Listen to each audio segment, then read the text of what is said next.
Okay, I think I'm ready. Who laughs like you?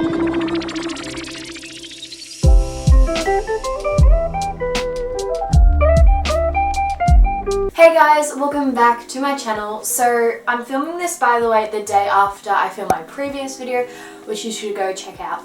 But today I'm doing a highly requested video, and that is how I edit.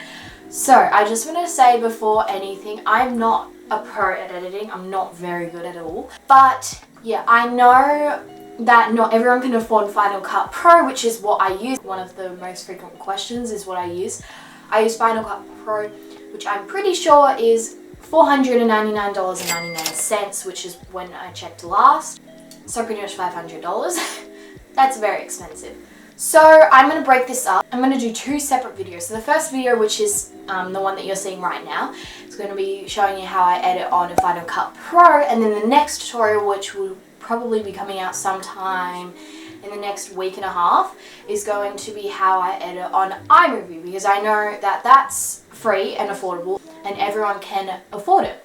So yeah, I just want to let you guys know that this video takes forever to edit.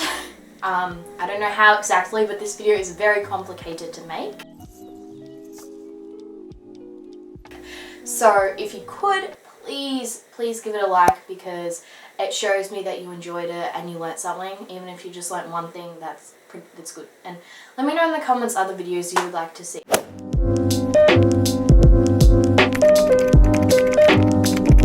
So the first thing I want to address is equipment. So the first thing I have is my MacBook. My dad gave this to me. I don't know what model or when this was made. I cannot tell you. But I have a MacBook, and it has treated me well so far, and I love it. It's my baby. I use it for other things besides editing, obviously, but for this video, that's our purpose. And then I also have a external drive, which I use this has all my clips on it for like editing and things like that, so yeah. And then I have a tripod, which is what my camera is on right now, and I also have a camera, which is what I'm filming on. So yeah, without further ado, let's get started. Once you open up Final Cut Pro, you want to make a new project and name it whatever you want. I just named it How I Edit and then put the date. So this is what it should look like. You want to hit this little arrow up at the top, and it will take you to your computer, like where all your videos and photos are. I don't really know what it's called. And then you just want to find a clip, and then you want to hit import selected and put it onto your timeline. We are going to start off with color grading, because that's what I usually do first. So you want to hit this little arrow and this thing will come up. I know it's a bit intimidating, but don't stress. But you want to color grade first before you start doing your rough cut, because then you're going to have to copy and paste the same thing every single time.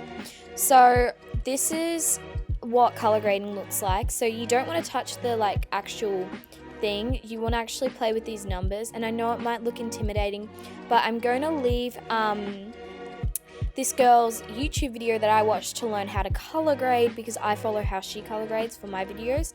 I will leave that in my description, because I'm not very good at describing this, so I will leave that video in the description for you to watch on how you color grade, because I'm not good at it.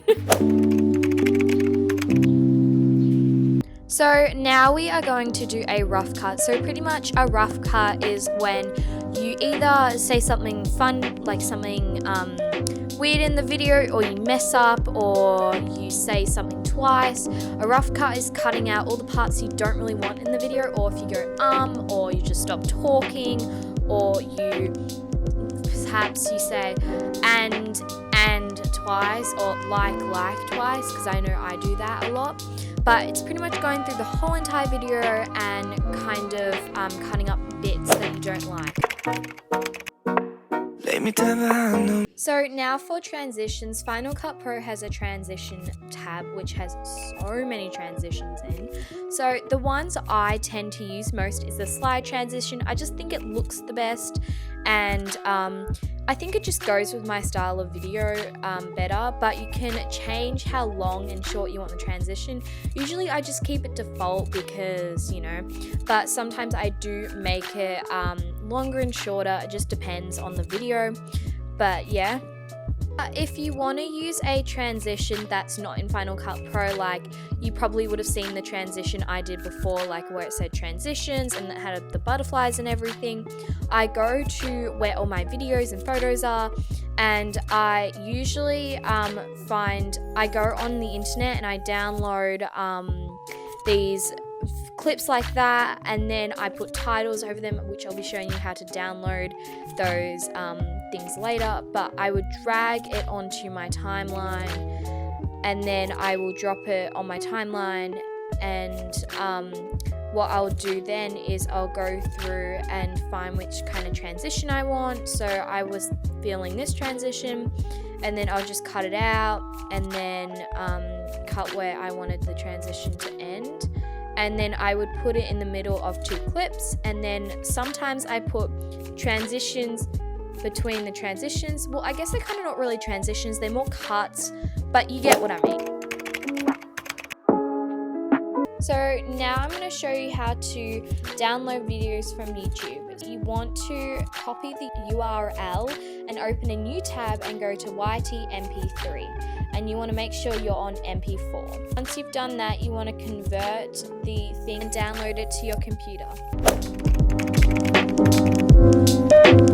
So for text, what I usually use is American Typewriter, Georgia, and Helvetica New, and I think the other one is called Futura.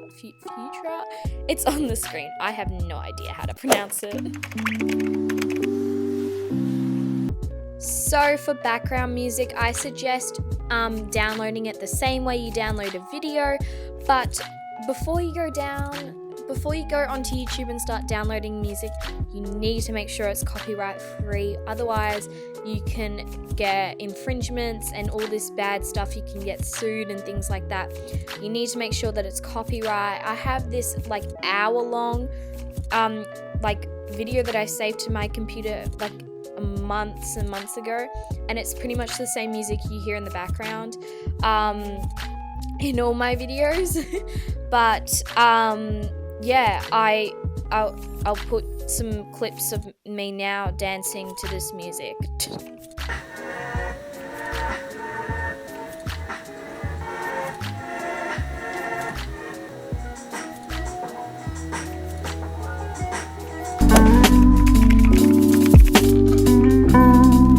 So for my intros and outros, I obviously have my intro that I usually play for most videos, but if there's a video like I know for some vlogs, and I think for my chatty vlog that I did like months and months ago, I made a customized intro where I took clips from that video and then I put them to the beat of the music, and I put titles, and I made it look really nice.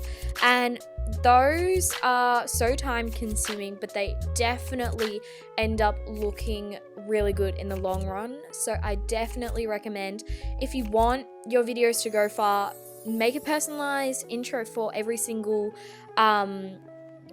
every single video, and not just have the same intro. Even though you can, it's so fine to have that, but I feel that having a customized intro will make the video seem a lot different to every other.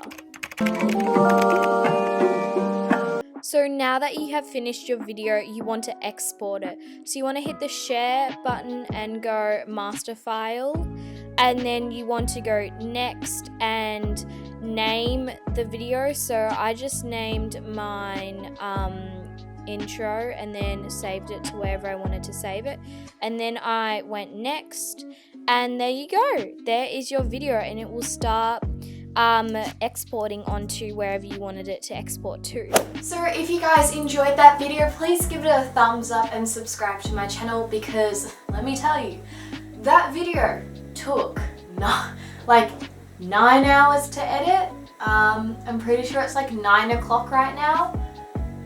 when I was filming it was like 10 o'clock in the morning or something, and now it's like filming the intro and now it's like 9 o'clock. Anyway, thank you so much for watching the video, and I'll see you all in the next one. Bye!